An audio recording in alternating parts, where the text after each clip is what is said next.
السلام عليكم ورحمة الله وبركاته. بسم الله والحمد لله والصلاة والسلام على أشرف خلق الله محمد صلى الله عليه وآله وصحبه وسلم. النهاردة هنتكلم حول درس كتير من الناس يجهل معناه، ألا وهو الروحانيات. وما هي الروحانيات؟ وما معنى روحانيات؟ أول شيء، الروحانيات ليست لها علاقة بالجن إطلاقا، ومن قال عن الروحانيات أنها جن فهو إنسان جاهل لا يفهم شيء. طيب، ده أول شيء. ثاني شيء، رأي الديني في المسألة. الرأي الديني في المسألة، الله سبحانه وتعالى يقول إنه كان رجال من الإنس يعوذون برجال من الجن فزادوهم رهقا. قد يأتي شخص يرى نفسه عالما أو علامة يقول لك شيخ الإسلام قال. طيب، الله أفضل أم شيخ الإسلام تيمية؟ شيخ الإسلام تيمية كان عملاقا عليه رحمة الله وغفر الله له، كان عملاقا، ولكن لا يوجد إنسان معصوم من الخطأ. هل شيخ الإسلام كان نبيا؟ لا، لم يكن نبيا، كان عالما. تمام؟ وربما الله أعلم بنيته، ربما كان يقصد شيئا آخر، فهو يحاسب عليه، هو يحاسب عليه عند الله، لأن الله سبحانه وتعالى يحاسب الشخص بمفرده ويأتينا فردا، هكذا قال الله. فالآية الكريمة تدل على أن الذين هبطوا الوادي فقالوا نعوذ بسيد هذا الوادي من الجن، لم يقولوا نعوذ بالله، فلجأوا للمخلوق وتركوا الخالق. لذلك الله سبحانه وتعالى قال وإنه كان رجال من الإنس يعوذون برجال من الجن فزادوهم رهقا. يعوذون أي يستعينون. هنا الفرق بين الاستعانة، لأن هناك فرق، ناس تقول أن الآية تقول الاستعاذة. طيب، نشرح المعنى واحدة واحدة. طيب، حينما نزلوا فقالوا نعوذ بسيد هذا الوادي. طيب، هم بيستعيذوا ليه؟ لدفع الضر، صح؟ تمام؟ حتى الله والله المثل الأعلى في القرآن الكريم وإذا قرأت القرآن فاستعذ بالله وإما ينزغنك من الشيطان نزغ فاستعذ بالله. طب النزغ اللي هو إيه؟ الوسوسة. فاستعذ ليه؟ لماذا؟ لأنك تدفع الأذى. تمام؟ فالقرآن واضح، الله يبارك لكم. ابتلينا بالفلسفة الكاذبة والرويبضة، المعنى واضح، ولكن ابتلينا ببعض الفلاسفة. المعنى واضح والله، لو جبنا عيل صغير في الشارع مع كامل احترامي هيقول لك إن الكلام ده صح. وإنه كان رجال من الإنس يعوذون برجال من الجن فزادوهم رهقا. فالاستعانة بالجن محرمة. تجيب لي أي دليل؟ معلش، من سيدنا النبي لم يقل استعانة بالله بالجن. هناك حديث مكذوب، قالوا أن النبي صلى الله عليه وسلم كان يستخدم الجن. يا أخي استغفر الله، يا أخي ما كفاكم كذب، وصلت أنكم تكذبوا على النبي، تقولوا النبي كلام هو بريء منه. فنسأل الله الهداية لكم. الاستعانة بالجن محرمة، تمام، بأي شكل. طيب، قد يأتي بعض يقول لك يا شيخ هو الروحانيات مش جن؟ أقول لحضرتك لا. طيب، تقول لي لا، طب ما هي الروحانيات تدخل تحت بند الجن المسلم. طيب، أرد عليك من القرآن الكريم رد جميل. رب العزة قال بسم الله الرحمن الرحيم. أنا بجيب لك أدلة، اللي عاوز يجاوب يتفضل في التعليقات تحت ويعلق وأنا أرد عليه. الجواب، الله سبحانه وتعالى أنزلها آية واضحة وصريحة في القرآن الكريم، وهي بسم الله الرحمن الرحيم وما يعلم جنود ربك إلا هو. قضي الأمر، ما تجيبليش دليل، لأن ما فيش دليل. قال أنا يهمني قال الله قال رسول الله. أنا بكلمك من القرآن، دستور الأمة بل وحياة الأمة. جنود ربنا يعلمها وحده، لا أنا ولا أنت نعلمها. العلم الروحاني ده علم جميل، علم جميل، علم طاهر، علم شريف. أنا النهاردة أتكلم عن أسرار عميقة وأسئلة طلبت مني صراحة الفترة اللي فاتت تمام، كتير ان انا اتكلم فيها، بس بفضل الله سبحانه وتعالى ما بحبش اتكلم في موضوع الا لما ابحث فيه كويس. تمام. طيب اتكلمنا عن الاستعانة، اتكلمنا عن الفرق بين الروحانيات والجن. طيب نتكلم عن نقطة الانحراف الروحاني. ايه هو الانحراف الروحاني؟ صلوا بنا على الحبيب. في بعض الجروبات وفي بعض الناس يتكلمون عن الصيام الروحاني، وهو الصيام عن الأشياء التي كاللحوم يعني، طيب، وغيرها والتي تخرج منها الروح. طيب سؤال بالله عليك، الله سبحانه وتعالى حلل لنا هذه الأشياء ونحن نحرمها على أنفسنا؟ يعني الله سبحانه وتعالى قال ولحم طير مما يشتهون، وإحنا نقول حرام؟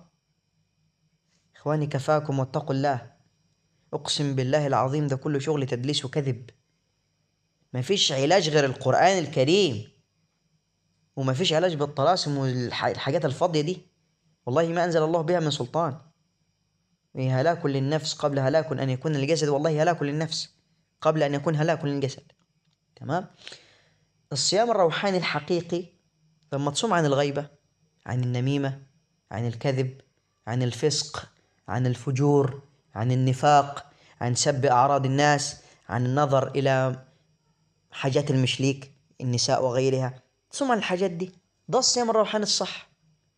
طيب قد يأتي شخص، وسمعتها والله، شخص يقول لك لما النبي صلى الله عليه وسلم كان يأكل الأسودين، وكانت أم المؤمنين عائشة تقول اللي هو التمر والحليب تقريبا، تمر الحليب.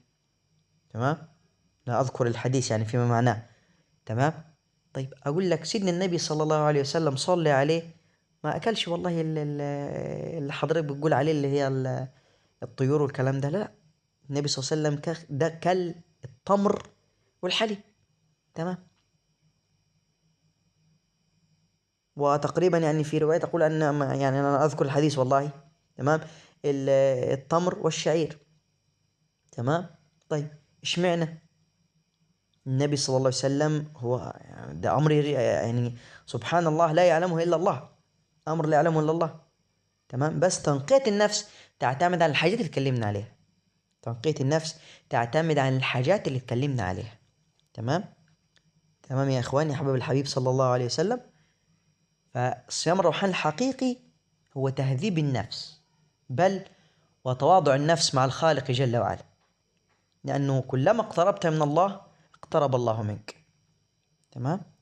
كما قال الله ونحن أقرب إليه من حبل الوريد. طيب نتكلم برضو عن نقطة اللهم صل على الحبيب صلى الله عليه وسلم، نقطة ألا وهي الجداول والرموز وعلم الأوفاق، كلها بدع، أقسم بالله العظيم بدع واستدراج شيطاني، ولكن تدخل تحت مسمى العلاج الروحاني. قال الله، مش قال العلماء، قال الله مش قال العلماء وقال فلان. وننزل من القرآن ما هو شفاء ورحمة للمؤمنين ولا يزيد الظالمين إلا خسارا. هكذا قال الله. مش تقول لي قال العالم الله أفضل، الله أفضل قيلا وأفضل حديثا. أنت بتتكلم في الذات الإلهية، أنت ألحدت يا سيدة وأشركت بالله، بعيد عننا، بعيد عننا. أنا بتكلم في الروحانيات الصح، كل الناس بفضل الله، مش هقول أنا يعني ولا الفضل طبعا، ما فيش حد يتكلم على اليوتيوب غيري عن مجال الروحاني الحقيقي. تمام. طيب فليه الكفر وليه الفسق وليه الفجور ونستعين بغير الله سبحانه وتعالى؟ ليه؟ أنا بسأل سؤال الناس اللي معاهم الجن دول، هل بيفيدوك في إيه؟ في إيه؟ مش فاهم في إيه؟ بيدفع عنك الضرر لما تتجه إلى الله سبحانه وتعالى. طيب تمام أحباب الحبيب صلى الله عليه وسلم. طيب علم الأوفاق بمعنى إنه يكتب لك حرف معين أو وفق معين بنية الدفع أو الحماية أو الحفظ، ده شرك بالله لسببين. أول سبب إنه بيدمج القرآن الكريم مع الرموز والحاجات الغريبة دي، فكلام الله شريف أشرف منك ومن علمك يعني مش عايز أقول ألفاظ لأني لم أتعود عليها، بعلمك الذي لا يساوي يعني شيء، علم نجس. القرآن طاهر، فلا يستوي الخبيث، ركز معي، ولا الطيب. القرآن طيب وعلم طاهر، ايش دخله في الحاجات النجسة دي؟ فده شرك بالله.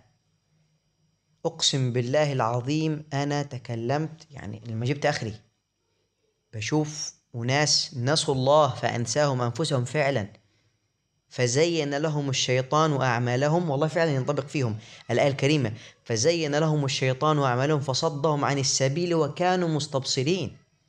يعني ايه الايه؟ السبيل هو الطريق، ربنا ضلهم الطريق بس وهم يعني عارفين نفسه. دلوقتي الساحر مش عارف نفسه، لا عارف، عارف، المنافق عارف نفسه، والساحر عارف نفسه، والدجال عارف نفسه، واللي بيستعين بالجن عارف نفسه، كل شيء عارف نفسه. تمام.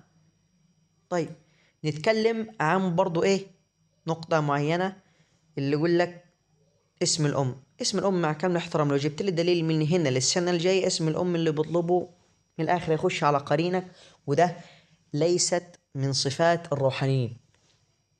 الروحان الصح بمجرد ما يكلمك يعرف عندك ايه، من غير لا اسم أم ولا أي شيء، مجرد ما يكلمك عادي، أمر سهل وبسيط. تمام. طيب هتقول لي يا شيخ لما هو خش على قرينك من خلال صوتك، مين قال كده؟ ما أنا يعني هيكشف على سيادتك ازاي؟ معلش، لما انت مشكك لما تيجي قدامه بلاش خايف ان افتح كاميرا، شرفني قدامي المعالج الروحاني، قدام المعالج الروحاني باذن الله تشوف عندك ايه. طيب نتكلم برضو عن أضحوكة أو أضحوكة الدجالين اللي هي فك السحر من مكانه وهو موجود. طيب أنا أسأل سيادتك سؤال. طيب السحر يتفك في مكانه في حالة واحدة، لو صعب عليك الوصول إليه أو إخراجه. مش الوصول إليه كشفه، لا بيتكشف بس إخراجه. يعني مثلا ملقى في قاع البحر، هنجيبه إزاي؟ ملقى في مثلا أعماق المحيط، هنجيبه إزاي؟ تمام. فبالحالة دي بإذن الله بنتوجه إلى الله سبحانه وتعالى وبنطلب المدد والعون منه، من الله مش من الجن، وبنتوكل على الله ونقول لا يا الله يا وهاب يا عاطي يا قادر على كل شيء، يا الله يا من تقول للشيء كن فيكون، أبطل سحر فلان، أو أبطل السحر الذي أمامي، أو اللهم أبطل كل سحر في هذا الشخص أيا كان، وتدعي ربنا سبحانه وتعالى الإخلاص في النية. اللهم ارزقنا الإخلاص في القول والعمل، وقال ربكم ادعوني أستجب لكم. يعني أنا آسف والله بيخرج يعني الناس دي مش مسلمة، معلش يعني الناس دي مش مسلمة. يعني أنت بتنسى كلام ربنا، ما أنت مسلم إزاي؟ هتعيش إزاي؟ هو في حد بيتنفس من غير أكسجين؟ القرآن أكسجين المسلمين، أكسجين المسلمين. هتعيش إزاي وأنت تايه؟ الله ولي الذين آمنوا يخرجهم من الظلمات إلى النور، والذين كفروا أولياءهم الطاغوت يخرجونهم إيه؟ من النور إلى الظلمات، أولئك أصحاب النار هم فيها خالدون. بس. طيب السحر المدفون، تكلمنا مثلا عن السحر الملقى، سحر مدفون يصعب إخراجه، بيكون تحت جثة أو في جثة ميت. يعني معلش ما تجيش تقولي فكيته من مكانه هو تحت شجرة، أو معلق في شجرة، أو مدفون تحت شجرة، أو فوق تحت صبارة، أو على يمين الميت أو على يسار الميت. ده سطحي مش سفلي. مش سفلي بمعنى إنه سحر سفلي، هو كله أسحار، ما فيش حاجة اسمها سحر علوي أصلا. كل ما يغضب الله فهو شرك. تمام. كل ما يغضب ربنا سبحانه وتعالى فهو شرك. اللهم بلغت اللهم فاشهد. الفيديو ده انا يعني اشتملت في كل البدع اللي شفتها بنفسي وبعيني، فاقول ما يمليه علي ضميري حتى القى الله، وانا يعني قدمت، مش هقول العلم كله، قدمت بعض الشيء. تمام. تاني شيء، تمام، الا وهو فك السحر بالسحر عياذا بالله.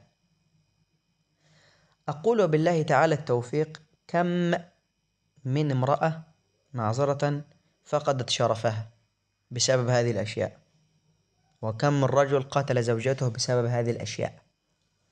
كم؟ كتير صح؟ طيب هل غضب ربنا يأتي بخير؟ لا والله. عمرك شفت الشر بيجي بخير؟ استحالة. عمرك شفت الشر بيجي بخير؟ استحالة.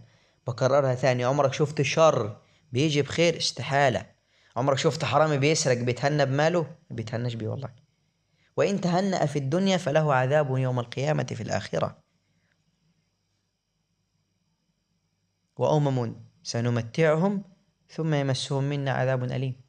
أفق ورجع نفسك، رجع حساباتك مع الله سبحانه وتعالى، هتلاقي نفسك غلطان والله. لسنا ملائكة، كله بيغلط، أنا وأنت، أنا كأحمد بغلط، وغيري بيغلط، بس التمادي في الخطأ هو أساس الخطأ. التمادي في الخطأ هو أساس الخطأ. سيادتك عندك جهل معلومات، الجأ إلى الله سبحانه وتعالى واطلب منه العون في أن يرشدك إلى من يدلك.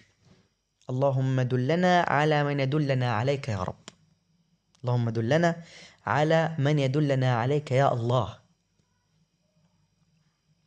العلم الروحاني علم جميل، بس الجهلاء شوهوا شكله بالعلوم الفاجرة، العلوم التي يعني من صنع الشيطان، يعني خلاصة القول من صنع الشيطان والله، من صنع الشيطان. وإذا خلوا إلى شياطينهم، سورة البقرة، قالوا إنا معكم إنما نحن مستهزئون الله يستهزئ بهم ويمدهم في طغيانهم يعمهون. خلاص ربنا بيسيبك كده، تمام، في طغيانهم يعمهون، يعني ما بتشوفش. وآية تانية، ختم الله على قلوبهم وعلى سمعهم وعلى أبصارهم غشاوة. خلاص ربنا ختم على المناطق دي، استحال. ختم الله على قلوبهم، قلبك متعلق بالجن والملذات، وترك الله وترك القرآن. سمعهم، بتسمع للناس الجهلة، ما بتسمعش لكلام الله والكلام الطيب. وأبصارهم، بتقرأ كتب السحر ما بتقرأش القرآن. غشاوة، خلاص ختم الله على قلوبهم وعلى سمعهم وعلى أبصارهم غشاوة. 3 أماكن هم مداخل الإيمان، بل ومداخل الشيطان، لأنه مداخل الإيمان هي مداخل الشيطان، ولكن بنقطة واحدة ألا وهي فهم المعاني. يعني بعض الناس تقول لك مداخل الإيمان إزاي مداخل الشيطان؟ أقول لك كيف. صلي بنا على الحبيب صلى الله عليه وسلم. دلوقتي اللسان ده مش هو اللي بيغلط وهو اللي بيقرأ قرآن، صح ولا لا؟ صح ولا لا؟ كما قال شيخنا ابن القيم، اللسان مغرفة القلب، فكل ما في القلب يخرجه اللسان. قضي الأمر. طيب هو اللي بتقرأ بيه كتب سحر، هو اللي بتقرأ بيه قرآن، هو ولا مش هو؟ تمام. هو العينين هي اللي بتقرأ كتب السحر، هي اللي بتقرأ بها قرآن. السمع هو اللي بتسمع بقرآن، ولا بتسمع محاضرات في السحر والكلام ده، هي لا يوجد فيها اختلاف. ولكن النقطة الواحدة الحقيقية اللي هي فهم المعاني والكلمات. لما انت سيادتك تفهم هيكمل المعنى ويوصل. لما انت سيادتك بتفهم المعاني هتوصل. لما بدون فهم لا يوجد معنى، وبدون معنى لا يوجد دليل، وبدون دليل لا يوجد إدراك. سيدنا إبراهيم عليه السلام في الآية الكريمة، وإذ قال إبراهيم رب أرني كيف تحيي الموتى قال أولم تؤمن قال بلى ولكن ليطمئن قلبي قال فخذ 4 من الطير إلى آخر الآيات ثم دهن يأتينك ساعية. فيا إخوانا الله يصلح حالكم ويهديكم. أقسم بالله العظيم يعني برضه يعني أقول يعني موقف طريف مريت بيه على التيك توك أنا شخصيا.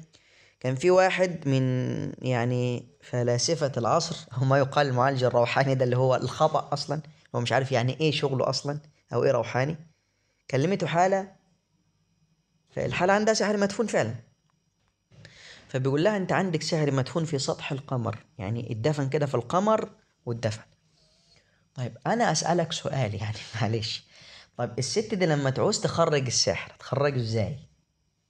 هتاخد مكوك من وكالة ناسا وتروح تخرجه؟ يعني أقسم بالله العظيم يعني موقف، يعني أنا آسف يعني ظريف، وموقف يعني كلام أنا آسف اعذروني، غبي، كلام غبي. ما شخص جاهل لازم يتكلم بالمعنى ده.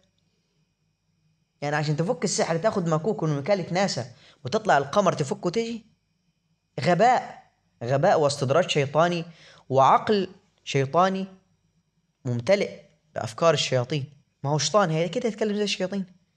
خلاص نسوا الله فأنساهم أنفسهم. والله أقسم بالله يا أخوانا كلام الله ما فيش فيه شك، حتما يحدث وقطعيا يحدث، لازم. ده كلام ربنا، وإنه لقول حق. مالكم؟ كلام ربنا حق. فأختم بنهاية، وهي مقولة من تأليفي أنا، فهي تقول: فاضرب بعصا العلم ولا تبالي، فإن القلوب إذا أظلمت سكن فيها الجهل ليل نهاري. السلام عليكم ورحمة الله وبركاته.